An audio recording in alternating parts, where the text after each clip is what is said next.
전 세계에는 약 200개가 넘는 나라가 있습니다. 일부 나라의 이름은 지형에서 유래하기도 합니다. 예를 들어 네덜란드은 낮은 땅이라는 의미에서, 또는 거주하던 불황민족 이름에서 유래하기도 하지요. 예를 들어 프랑스는 거주하던 프랑크족에서 시작되었지요. 하지만 지구상에서 유일하게 신과 맞짱 떠서 이긴 사나이의 이름에서 국명을 따온 나라가 있습니다. 바로 중동의 화약고이자 세계 경제 정치를 흔드는 나라, 이스라엘입니다. 신과 싸워 이겼다. 들으면 들을수록 오만하고 황당하게 느껴지는 이 단어는 어떻게 한 민족의 정체성이 되었고 어떻게 4,000년을 살아남아 현대 국가의 이름이 되었을까요?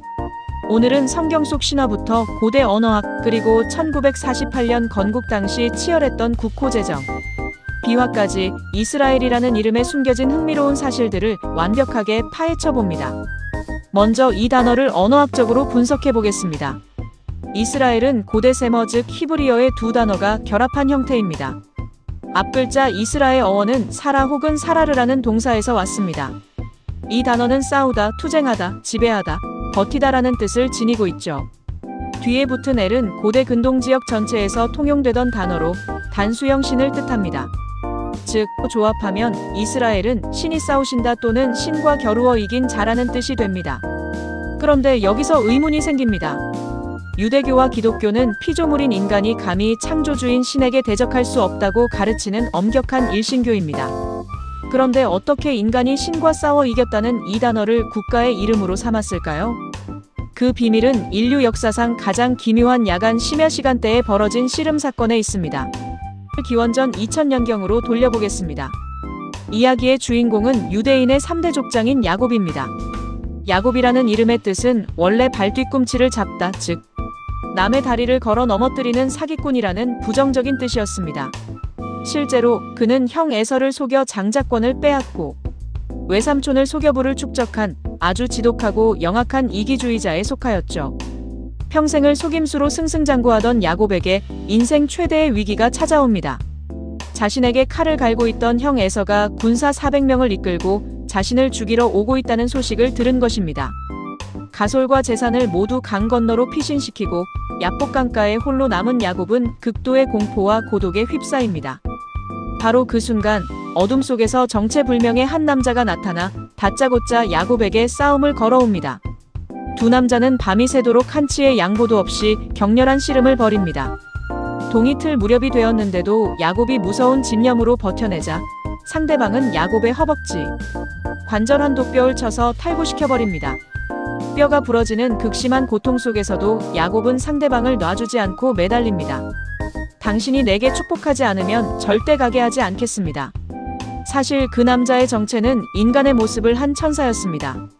야곱의 처절한 집념을 본 천사는 그에게 이렇게 말합니다.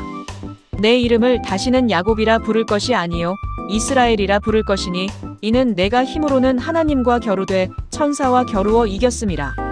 남을 속여 발목 잡던 자 야곱이 신과 겨루어 운명을 바꾼 자, 즉 이스라엘로 재탄생하는 순간이었습니다.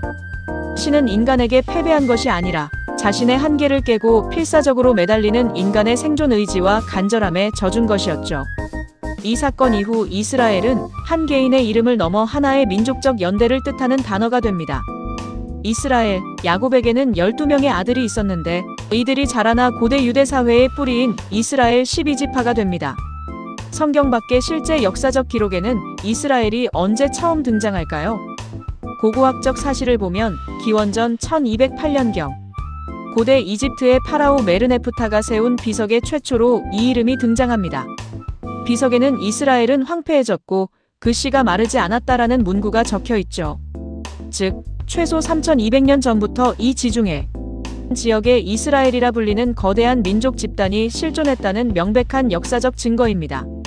이후 사울, 다윗, 솔로몬 왕조를 거치며 이스라엘 왕국으로 번영했지만 기원전 722년 아시리아에 의해 북이스라엘이 멸망하고 남유다 역시 바빌로니아와 로마 제국에 의해 차례로 무너지며 유대인들은 나라를 잃게 됩니다.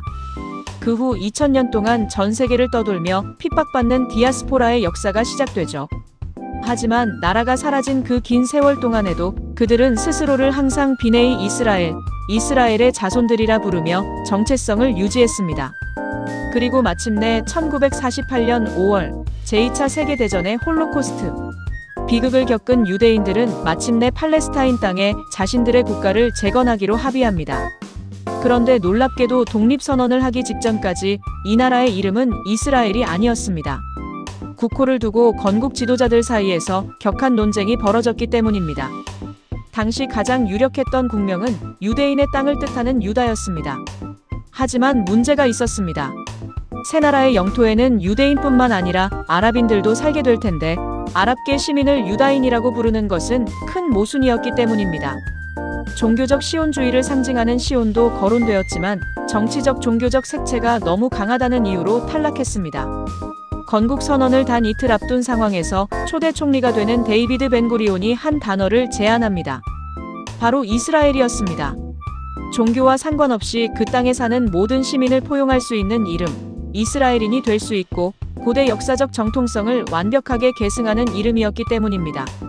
결국 투표 결과 7대3으로 이스라엘이 통과되었고 건국 선언 불과 24시간 전에야 비로소 현대국가 이스라엘이라는 이름이 세상에 공식적으로 울려 퍼지게 되었습니다. 오늘날 이스라엘은 수많은 국제적 분쟁과 대립의 중심에 서 있습니다. 전 세계 인구의 0.2%밖에 되지 않는 유대인들이 이 거친 중동의 한복판에서 압도적인 영향력을 행사하며 생존할 수 있는 비결은 무엇일까요? 어쩌면 그 해답은 그들의 이름, 이스라엘에 있을지도 모릅니다. 유대인들에게 이스라엘이란 단순히 신을 이겼다는 오만이 아닙니다. 그것은 가장 절망적인 순간에도 절대 포기하지 않고 운명과 세상에 끊임없이 질문하고 부딪히며 기어코 살아남는다는 지독한 민족적 생존 근성의 DNA입니다. 사기꾼 야곱이 뼈가 부러지는 고통 속에서 이스라엘이 되었든 말이죠. 한 사나이의 절박한 씨름에서 시작해 현대 세계사의 중심이 된 이름, 이스라엘. 오늘 준비한 역사 다큐멘터리는 여기까지입니다. 오늘 영상이 유익하고 흥미로우셨다면 구독과 좋아요, 그리고 여러분의 생각을 댓글로 남겨주세요. 저는 더 깊이 있고 재미있는 지식 이야기로 다시 찾아오겠습니다. 시청해주셔서 감사합니다.